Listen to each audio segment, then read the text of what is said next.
The world has long recognized the existential threat of nuclear weapons. Treaties and agreements exist to control their proliferation. Now, a new movement is gaining momentum, regulating fossil fuels in a similar way. This bold idea acknowledges the immense danger posed by fossil fuels to our planet and its inhabitants. Climate change, driven by our dependence on fossil fuels, is no longer a distant threat. It's a present reality. Just as nuclear weapons have the power to cause catastrophic destruction, so too do fossil fuels. Uncontrolled burning of coal, oil, and gas is driving global temperatures higher, leading to more extreme weather events, rising sea levels, and widespread ecological damage. The urgency of the climate crisis demands a global response on the scale of nuclear disarmament. The comparison between fossil fuels and nuclear weapons might seem extreme at first. However, the more we understand the devastating and irreversible consequences of climate change, the more apparent the parallels become. Both pose a grave threat to human civilization and require international cooperation to mitigate.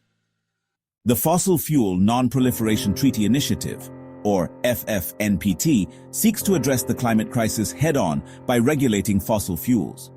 Inspired by the success of the Nuclear Non-Proliferation Treaty, the FF-NPT aims to phase out fossil fuels and transition the world to a clean energy future. Launched in 2019, the FF-NPT has gained significant traction, attracting support from governments, organizations, and individuals worldwide. It provides a framework for global cooperation to address the root cause of climate change, our addiction to fossil fuels.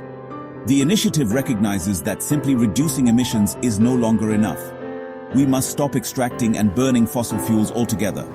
The FF-NPT is not about punishing countries that are heavily reliant on fossil fuels. Instead, it aims to support a just and equitable transition to a renewable energy future.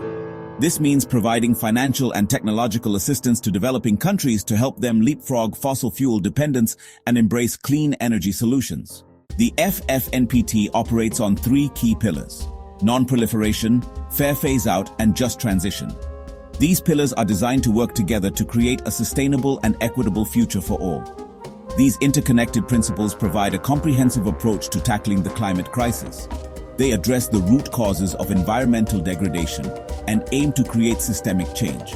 Non-proliferation focuses on preventing the expansion of the fossil fuel industry. This is crucial because the continued growth of fossil fuel extraction poses a significant threat to our planet. This means halting the exploration and development of new coal, oil, and gas reserves. By stopping new projects, we can prevent further environmental damage and reduce our carbon footprint. Oil and gas reserves. The goal is to keep these resources in the ground, thereby limiting the amount of carbon dioxide released into the atmosphere. This is a critical step in mitigating climate change. By keeping these resources in the ground, we can limit the amount of carbon dioxide released into the atmosphere. Protecting natural areas and preserving ecosystems is also a key component of this strategy. Fair phase-out acknowledges that different countries have different capacities and responsibilities when it comes to fossil fuels. This principle ensures that the burden of transitioning to clean energy is shared equitably. Developed nations, which have historically benefited most from fossil fuel use, should take the lead in phasing out production. They have the resources and technology to make this transition more smoothly. Meanwhile, developing nations should receive support to transition to clean energy without compromising their development goals. This support can come in the form of financial aid, technology transfer, and capacity-building initiatives. Just transition recognizes that moving away from fossil fuels will have social and economic implications. It is essential to address these challenges to ensure a smooth and fair transition.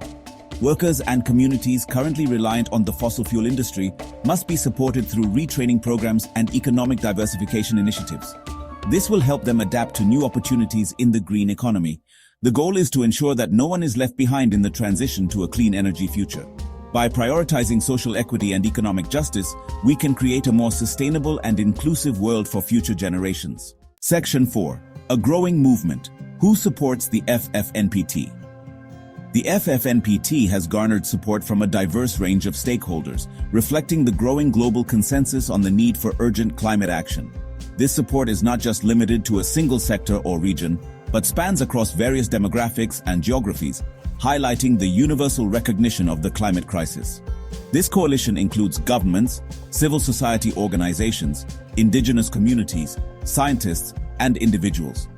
Each group brings its unique perspective and expertise, contributing to a multifaceted approach to tackling climate change. Several countries, particularly those most vulnerable to the impacts of climate change, have been vocal proponents of the FF-NPT. These nations understand that their very survival depends on the global community taking decisive action to reduce fossil fuel dependence. Small island developing states, facing the existential threat of rising sea levels, have been at the forefront of advocating for a fossil fuel-free world. Their calls for action are a stark reminder of the urgent need to address climate change. Civil society organizations, representing millions of people worldwide, have been instrumental in amplifying the message of the FF-NPT. These organizations work tirelessly to raise awareness, educate the public, and mobilize communities to demand change. These groups are mobilizing public opinion, putting pressure on governments, and advocating for a rapid and just transition away from fossil fuels. Their efforts are crucial in creating the political will needed to implement the treaty's provisions. The scientific community has also lent its weight to the FF-NPT. Scientists play a critical role in providing the data and analysis that underpin the treaty's goals. Thousands of scientists have signed open letters and statements endorsing the treaty, recognizing it as a necessary step to avert the worst impacts of climate change. Their collective voice adds significant credibility to the movement. Their research provides the irrefutable evidence that we must transition away from fossil fuels to safeguard the planet's habitability. The data they present is a clarion call for immediate and sustained action to protect our environment for future generations. Section 5. COP29. A turning point for fossil fuel regulation? The 29th United Nations Climate Change Conference, or COP29, held in the vibrant city of Baku, Azerbaijan, witnessed a significant surge in momentum for the Fossil Fuel Non-Proliferation Treaty, or FF-NPT. This conference brought together world leaders, environmental activists, and industry experts, all converging to discuss the future of our planet. Several significant developments at the conference underscored the increasing global support for regulating fossil fuels. The discussions were intense, and the atmosphere was charged with a sense of urgency and determination. 13 small island developing states of the Pacific, including Vanuatu, Tuvalu, Tonga, Fiji, and the Solomon Islands, have endorsed the FF-NPT. These endorsements are not just symbolic, they represent a collective cry for action from nations that are most vulnerable to the impacts of climate change. These nations, on the front lines of the climate crisis, are leading the charge for a fossil fuel-free future. Their unique perspectives and experiences bring a crucial sense of urgency to the global dialogue on climate action. Their voices carry moral weight, highlighting the urgency of addressing climate change. The passionate speeches and heartfelt pleas from these representatives resonated deeply with the conference attendees. Colombia, a major coal producer and exporter, announced its endorsement of the FF-NPT at COP28. This was a groundbreaking moment, as it signaled a potential shift in the stance of fossil fuel-producing nations. This decision signaled a potential shift in the stance of fossil fuel-producing nations, recognizing the need to diversify their economies and embrace a sustainable future. Colombia's commitment to the FF-NPT is a testament to the growing recognition that the future lies in sustainable energy. Furthermore, the Global Alliance for Banking on Values, a network of 70 sustainable banks, declared that 25 of its members were endorsing the FF-NPT. This collective endorsement by financial institutions is a significant milestone. This marked the first collective endorsement by financial institutions, demonstrating a growing awareness of the financial risks associated with fossil fuel investments. The involvement of the banking sector underscores the economic dimensions of the climate crisis and the need for a comprehensive approach to sustainability. Section 6. Funding the future, the financial hurdles of the FF-NPT. While the FF-NPT enjoys increasing support, it faces significant financial challenges. Transitioning the world away from fossil fuels requires substantial investment in renewable energy, infrastructure development, and social programs to support workers and communities.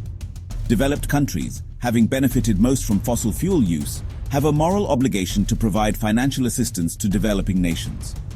This financial support is crucial for ensuring a just and equitable energy transition, allowing all countries to participate in and benefit from a clean energy future.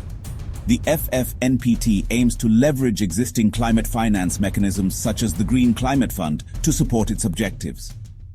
However, current levels of climate finance are woefully inadequate to meet the scale of the challenge.